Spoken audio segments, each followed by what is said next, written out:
നമസ്തേ. ഇന്ന് മറ്റൊരു വീഡിയോവുമായി നിങ്ങളെ മുന്നിലേക്ക് വരികയാണ്. ചെറിയ ഒരു ടോക്ക്.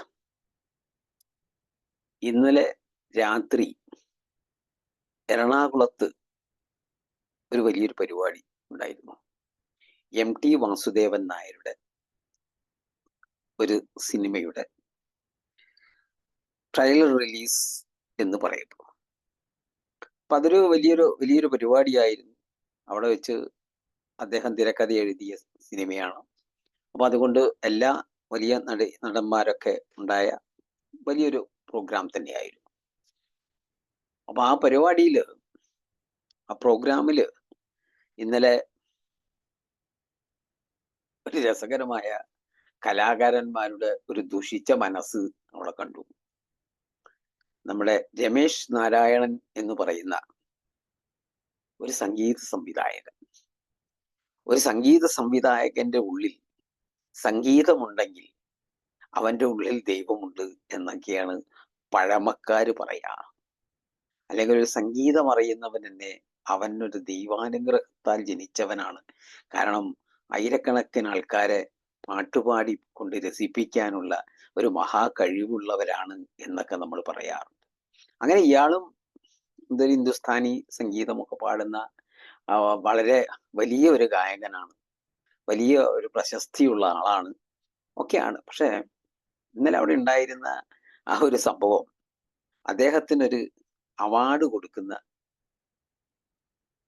ഒരു ചെറിയ പരിപാടി ഉണ്ടായി. അപ്പൊ ആ പരിപാടിയിൽ അദ്ദേഹത്തിനൊരു അവാർഡ് കൊടുക്കുന്നു. പക്ഷെ സംഘാടകര് വളരെ ഒരു മോശമായ ഒരു സംഗതിയാണ് സംഘാടകരും ചെയ്തത്. രമേശ് നാരായണൻ ചെയ്തത് അതിലും വലിയ വൃത്തികേടാണ്. വൃത്തികേട് എന്നേ പറയാൻ പറ്റും.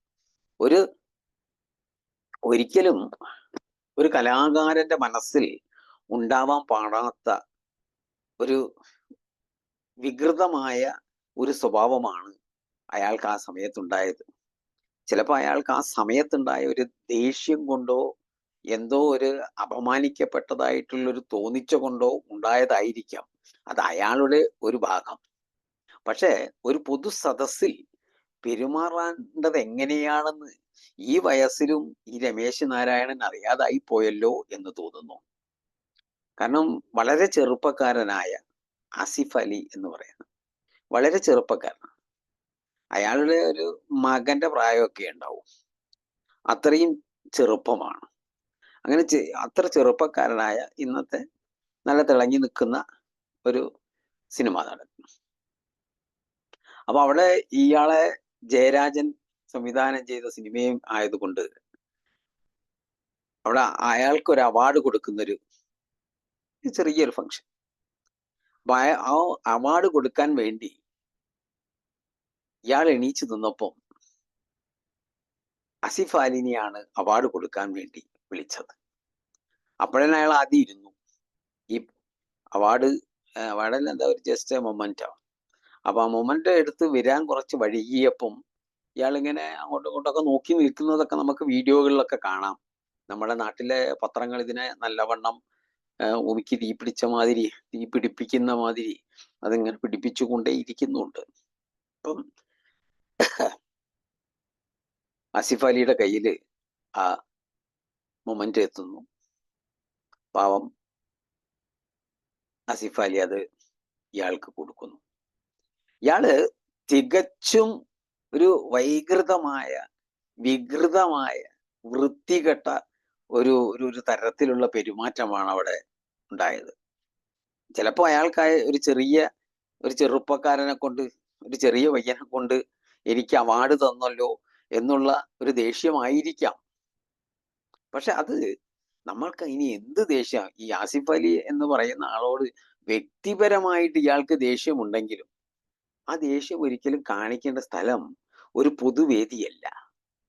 ഇവരൊക്കെ ഇത്രയും കാലമായിട്ട് സംഗീതത്തിലും കഥയെഴുത്തിലും അഭിനയത്തിലും ഒക്കെ ഇങ്ങനെ മുതിർന്നവരായി നിൽക്കുന്ന ഇവർക്കൊന്നും ഇത്രയും വിവേകമില്ലാതായി പോയല്ലോ എന്ന് ആലോചിക്കുമ്പോൾ വല്ലാത്തൊരു വിഷമം തോന്നും. വല്ലാത്ത വിഷമമാണ് തോന്നിയത്. കാരണം ആസിഫ് അലി അത് ആ മൊമെന്റ് എടുത്തിട്ട് ഇയാൾക്ക് കൊടുക്കുമ്പോൾ ഇയാൾ അത് മൈൻഡ് ചെയ്യാതെ 2-4 ഭാഗവും അങ്ങോട്ടും ഇങ്ങോട്ടും നോക്കി കളിക്കുക. എന്നിട്ട് ഇത് വാങ്ങുന്നില്ല, സ്റ്റേജിലേക്ക് നോക്കി എന്തോ പറയുന്നു, എന്നിട്ട് ഇതൊരു കൈയോട് വാങ്ങി വെക്കുന്നു, എന്നിട്ട് വേറെ എങ്ങോട്ടോ നോക്കി വേറെ എന്തോ പറയുന്നു, എന്നിട്ട് അപ്പുറത്തുനിന്ന് ജയരാജൻ ഇരിക്കുന്നു, ജയരാജനെ വിളിച്ചു വരുത്തുന്നു. അപ്പോഴൊക്കെ ഈ ആസിഫ് അലി എന്ന് പറയുന്നത് ഇദ്ദേഹം ഇവിടെ നിൽക്കുകയാണ്. ഇവിടെ നിൽക്കുമ്പോൾ ഇയാളെ മൈൻഡ് ചെയ്യാതെ ആയപ്പോൾ അയാൾ എന്ത് ചെയ്തു, അയാൾ അങ്ങ് പോയി. അയാൾക്ക് ഇങ്ങനെ ഉളുപ്പ് കെട്ട് നിൽക്കേണ്ട ആവശ്യമൊന്നുമില്ലല്ലോ. അപ്പൊ അയാൾ അങ്ങ് പോകുന്നു. അങ്ങനെ അയാൾ പോയി അയാൾ ആ ചെയറിൽ ഇരിക്കുന്നു. അയാൾ ചെയറിൽ ഇരുന്നപ്പോ ഇത് വാങ്ങി എന്നിട്ട് ജയരാജന്റെ കയ്യിലേക്ക് കൊടുത്ത്, ജയരാജന്റെ കയ്യിൽ നിന്ന് വീണ്ടും അത് വാങ്ങി ജയരാജനും ഇയാളും കൂടി കെട്ടിപ്പിടിച്ച്, അത് കഴിഞ്ഞിട്ട് ഇയാള് അതിന്റെ അപ്പുറത്തുള്ള ഒരു സീറ്റിലേക്ക് പോയി ഇരിക്കുമ്പോൾ പോലും ഈ ആസിഫ് അലിക്ക് ഒരു കൈ കൊടുത്തേ, നിങ്ങൾ എന്താ അങ്ങനെ പോയി കളഞ്ഞത് എന്താന്നൊക്കെ ചോദിച്ച് അവിടുന്ന് ഒരു ഒരു ഒരു ഇത് ചെയ്യില്ലേ. അയാൾ എന്ത് ചെയ്തു, ഈ പ്രോഗ്രാം കമ്മിറ്റി, ഈ പ്രോഗ്രാം അവിടെ സംഘടിപ്പിച്ചവര് ഇപ്പം ആസിഫ് അലിനെ കൊണ്ട് അത് കൊടുപ്പിച്ചു. അത് ഇയാൾക്ക് ഇഷ്ടമായില്ലെങ്കിൽ ആ സംഘാടക സമിതിയോട് അതിന്റെ എതിർപ്പ് കാണിക്കാമായിരുന്നു. അല്ലെങ്കിൽ ഇത് വാങ്ങി കയ്യിൽ വെച്ച്, ഈ സാധനം വാങ്ങി കയ്യിൽ വെക്കുക, എന്നിട്ട് ഇയാൾക്ക് ഒരു ഷെയ്ക്കാൻ്റെ ഒക്കെ കൊടുത്ത് നന്ദിയൊക്കെ പറഞ്ഞു, എന്നിട്ട് സ്റ്റേജിലേക്ക് വേണം കയറി എനിക്കൊരു 2 മിനിറ്റ് സംസാരിക്കണം എന്ന് പറഞ്ഞിട്ട് എനിക്ക് ഈ സംഗതി ഇഷ്ടമായിട്ടില്ല, എന്നെ ഇത്ര കൊച്ചാക്കരുതെന്നോ അങ്ങനെ വേണമെങ്കിൽ അയാൾക്ക് പറയാമായിരുന്നു. പക്ഷെ ഒരു കലാകാരന്മാരെ മുന്നിൽ നമ്മൾ ഈ ചെറിയ ഒരു 10 വയസ്സായ ചെറിയൊരു കുട്ടിയാണെങ്കിലും അതിൽ വലിയൊരാളാണ് ഈ നിൽക്കുന്നതെങ്കിലും ഒരു കലാകാരന്റെ മനസ്സിന്റെ അകത്ത് അങ്ങനെ ഉണ്ടാവാൻ പാടുമോ? അങ്ങനെ ഒരു ഒരു ഒരു വികൃതമായ ഒരു ചിന്താഗതി ഉണ്ടാവാൻ പാടും? അതും ഒരു സംഗീതജ്ഞൻ, ഒരു സംഗീത സംവിധായകൻ പല സംഗീതങ്ങൾ കൊണ്ട് നമ്മുടെ മനസ്സിനെയൊക്കെ കുളിർമയിലേക്കും നമ്മുടെ മനസ്സിന്റെ ഓരോ പ്രശ്നങ്ങളിൽ താളം തെറ്റി നിൽക്കുമ്പോൾ നമുക്കൊക്കെ ഒരു സുഖം തരുന്ന സംഗീതത്തിന്റെ ഉപജ്ഞാതാക്കളായ ഇവർക്ക് എങ്ങനെ അതൊക്കെ ചെയ്യാൻ തോന്നുന്നു? വല്ലാത്തൊരു ഒരു ഒരു സഹിക്കാൻ പറ്റാത്ത ഒരു രംഗമായി പോയി. അപ്പം ഈ രമേശ് നാരായണനൊക്കെ ഇനിയെങ്കിലും, ഇപ്പോ അയാൾ ഇന്നലെ അത് കഴിഞ്ഞപ്പോ ഞാൻ വേണമെങ്കിൽ മാപ്പ് പറയാം, ഞാൻ വേണമെങ്കിൽ അങ്ങനെ ചെയ്യാം ഇങ്ങനെ ചെയ്യാം, അവിടുന്ന് ആസിഫ് അലി പൊയ്ക്കളഞ്ഞത് കൊണ്ടാണ് എന്നൊക്കെ പറഞ്ഞു. പക്ഷെ അതൊന്നുമല്ല. ഈ കണ്ടിരിക്കുന്ന, ഞാനായാലും ശരി, ഞങ്ങളൊക്കെ ഈ ടി വിയിലൊക്കെ ഇത് കണ്ടിരിക്കുന്നേ, ഞങ്ങളാരും പൊട്ടന്മാരൊന്നുമല്ലല്ലോ. ഞങ്ങൾക്ക് കണ്ടാൽ മനസ്സിലാകുമല്ലോ ഒരാളോട് എങ്ങനെ പെരുമാറുന്നു എന്നുള്ളത്. അപ്പം ഇനി രമേശ് നാരായണക്ക് ഇത്ര പ്രായമായ ആൾക്ക് ഇനിയൊരു സ്വഭാവ ഗുണം ഉണ്ടാകും, കുറച്ച് വിഷമാണ്.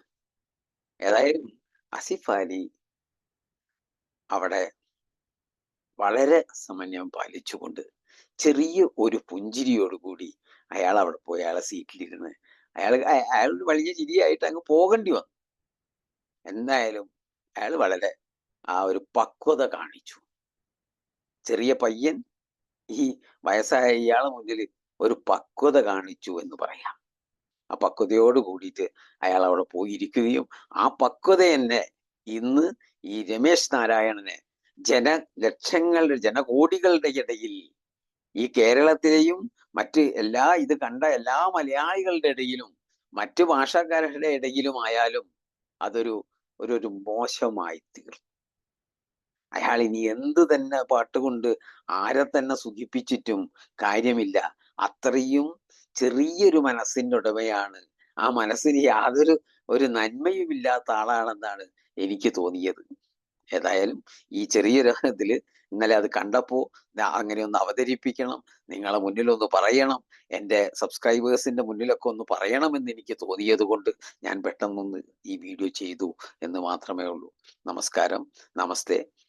ഇനി പുതിയതായിട്ട് കാണുന്നവർ ഈ വീഡിയോ കണ്ടു കഴിഞ്ഞാൽ ഞങ്ങളെ ഈ ചാനൽ സബ്സ്ക്രൈബ് ചെയ്ത് ബെൽ ബട്ടൺ അമർത്തി ഞങ്ങളെ പ്രോത്സാഹിപ്പിക്കണമെന്ന് ഒരിക്കൽ കൂടി പറഞ്ഞുകൊണ്ട് നിർത്തുന്നു. നമസ്തേ.